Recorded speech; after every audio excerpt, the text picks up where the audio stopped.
As many of you know, I've spent a good deal of time in Lebanon. In 1979, I was hired by then Beirut University College to raise funds in the United States for them, and I made my first trip to Lebanon during the Civil War in 1979. I made various trips during the Civil War, going over for short visits when I could get in when there was a pause in the fighting. But most of my work was done out of 475, the Interchurch Center in New York. And then I went back as vice president in 1999 and served through 2005 when I retired as vice president for development. And then at that time, it was a peaceful time, and Judy and I could go in for extended periods of time. I had an apartment on the campus. So I spent a lot of time there during that time. So when I came home, as many of you know, I was taken that I was disturbed that the history of the school had not been written. The missionary history had not been written. And so for 14 years, I worked on Sarah and Her Sisters, which some of you have already read. If you're interested, we have some copies here for $20 each. That's a bargain price, believe me. It was printed in Beirut and it's been shipped over. So we do have some copies here. If you're interested, and if you have a pen, I'd be happy to sign. Someone maybe have Grace's phone, turn off their Bluetooth. We can do that here. All right, I'm going to lead things off. I'm going to lead things off with the slideshow here, and then Erika is going to take it up. I'm going to take the history through what I covered in my book from 1824 to 1937. And then Erika will take it over from there. Erika is the director of communications at the LAU campus in New York. Both Rima and Erika are based in New York. And she has worked at the, before LAU, the Metropolitan Museum of Art, and she's worked with two theater companies. She has a BA from Williams College and an MA Master in Fine Arts from Columbia University. So she will be following me, and then I'll introduce Rima when it's her part of the program. So let's get going here.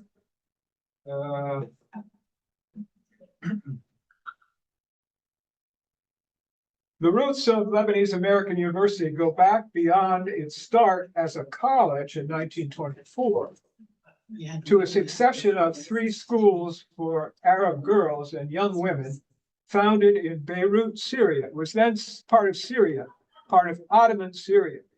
The nation of Lebanon was formed before just with the French Mandate era. The school was founded in Beirut by Presbyterian missionary women.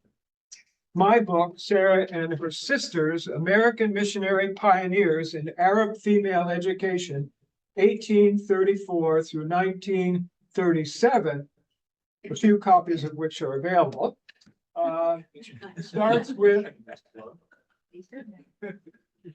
starts with Sarah Huntington Smith, a Congregationalist missionary wife, pictured here on the left, from Norwich, Connecticut. She started teaching young Arabic-speaking girls primary subjects in Arabic and English in Mrs. Smith's Beirut Female School, the first organized school for girls in the entire Ottoman Empire. It grew to 40 students before Sarah's death in 1937 at the age of 35.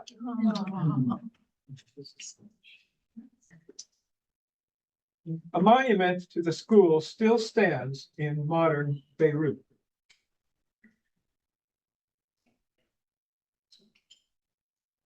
In 1935, that when congregational missionary, I'm sorry, in 1919, let me back up. The Syrian mission kept female elementary education alive through several schools until 1871, when Presbyterian missionary teacher Eliza Everett from Painesville, Ohio, organized the Beirut Female Seminary, patterned after Mount Holyoke Female Seminary. Taught mainly in English, this American secondary school awarded the first high school diploma for girls in the Middle East and was later renamed the American School for Girls.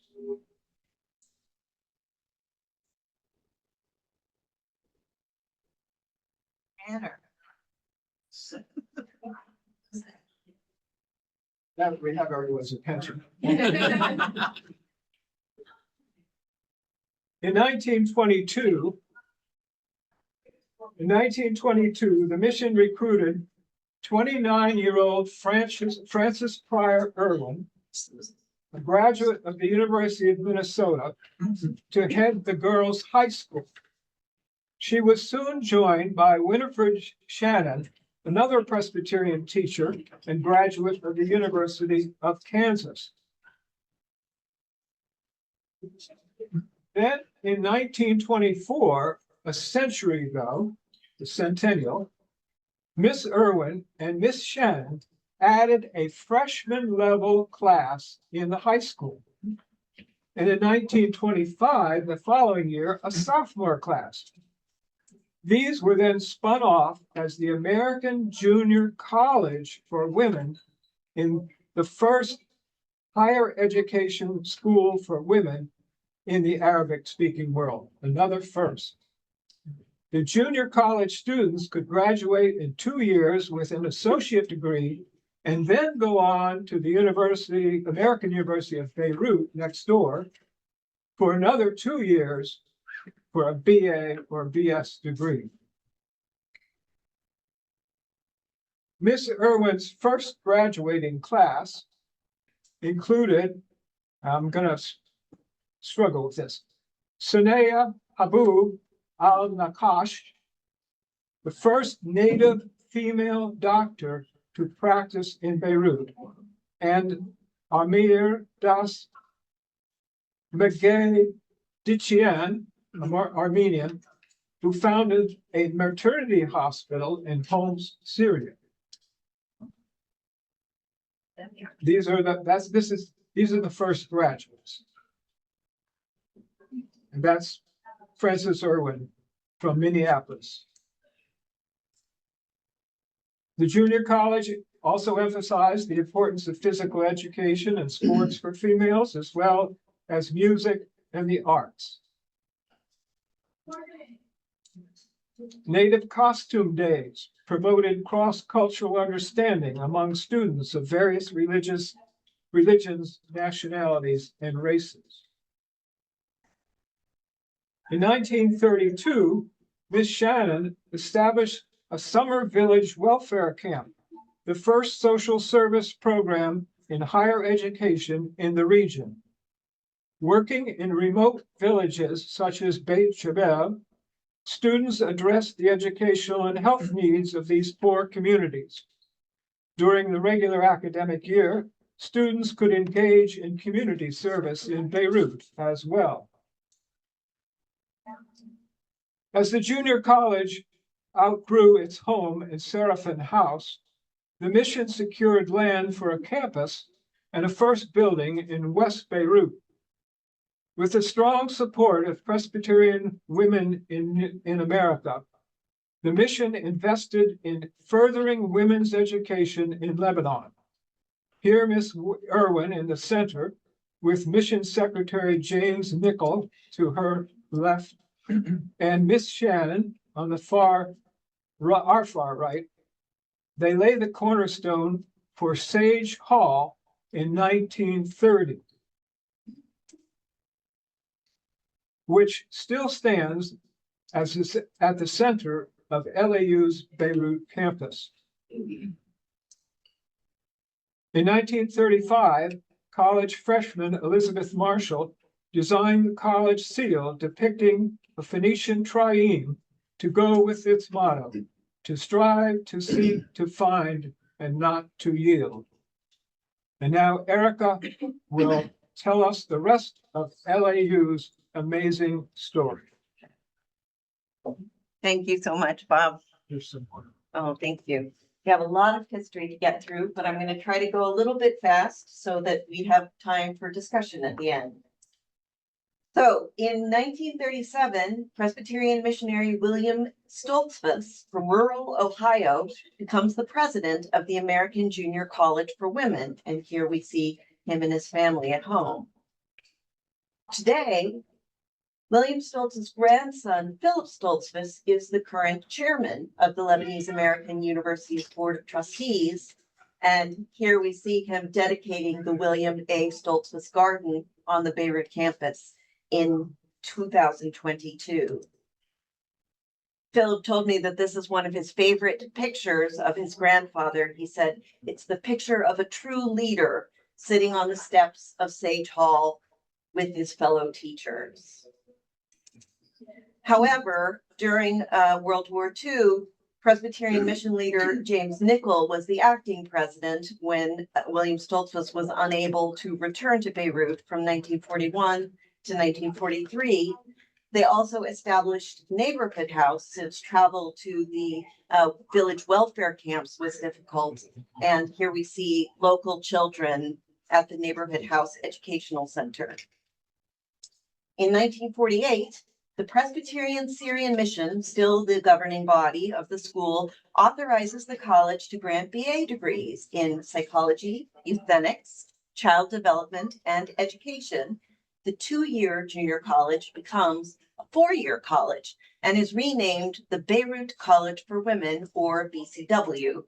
Philip Stoltzfus at that time voices his belief that a person's spiritual capacity is contingent upon achieving one's intellectual capacity. Irwin Hall is built, named after Francis Irwin, and has state-of-the-art theater technology. And at that time, performances from one-act plays to Gilbert and Sullivan musicals, people come from all over Beirut and indeed all over Lebanon to participate in these cultural activities. And Presbyterians continue to play major roles in the history. In 1953, Margaret Flory founded the Junior Year Abroad program. Many people find this experience transformative. And in 1959, the Presbyterian Mission appoints Dr. Irene Faffler to BCW as a professor of literature and drama. She goes on to create BCW's unique communication arts program, which is still seen as one of the finest in the region. Later, Dr. Salwan Nasser, who was AGCW class of 1933, becomes president of the college in 1965. Not only is she the first alumna and the first Lebanese woman to head BCW, she is also the first nuclear physicist in Lebanon. Here she is at her inauguration. And from the very beginning, students from different parts of the world, from the MENA region and beyond, of different economic statuses and religious backgrounds, all were encouraged to enroll at BCW. In 1969, William Schechter is appointed as president of the college, and he lays the groundwork for admitting male students, to have men and women collaborate as intellectual equals for the good of the society they are building together. So in 1973, the college begins admitting men and changes the charter to reflect this, becoming Beirut University College, or BUC. At this time, President Schechter also announces that the college would become a church-related, not church-controlled institution as a necessary step in its growth and development as an institution. Another important landmark in 1973, President Schechter appoints Dr. Julinda Abu Nasser, who was BCW class of 1953, as founding director of the Institute for Women's Studies in the Arab World. now AIW, the Arab Institute for Women. And the Institute has just celebrated its 50th anniversary. It was not only one of the first academic women's studies programs in the MENA region, but one of the first in the world. Dr. Abu Nasser, who was a fierce advocate for children's rights and women's rights, continues to head the Institute and steer its growth up until 1997, making sure that it is not only an academic institute, but is actively working to solve problems in the region. The Basic Living Skills Program, an integrated educational kit in Arabic, is geared towards literate and semi-literate women and is continuing till this day as an extremely successful tool in the battle against poverty. Meanwhile, the BUC years are very difficult.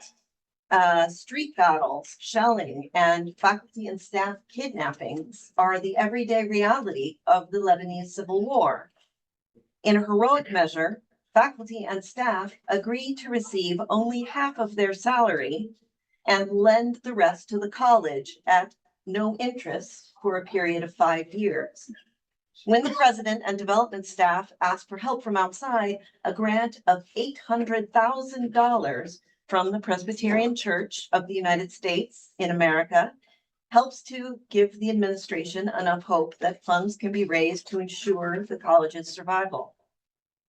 However, in the midst of all of this, the communication arts faculty, staff, and students, under the direction of Irene Pfaffler, continue to stage plays, adamant that the show must go on. Following the Israeli invasion of Beirut in 1982, summer classes are suspended for the first time ever. BUC opens its gates to refugees from neighboring areas and the South, and around 700 people, mostly children, are sheltered in the buildings on campus and cared for by the students. Erika, let me just Yes. interrupt. Please. These are Palestinian children from Sabra and Shatila. And you remember those, when they returned to their camps, they were massacred. Despite the difficult circumstances, there are also impressive academic achievements made during this time. There is a dual degree program launched where students can study for BUC at 3 years and then additional 2 years at a university in the United States and receive Bachelor of Science degrees from both institutions. In the summer of 1982, President Badr and Bob Stoddard, BUC Director of Development at the time for North America, lead a successful emergency campaign to keep the institution running and repair war damages. American faculty who had left Lebanon are called back for the college's planned reopening in 1983.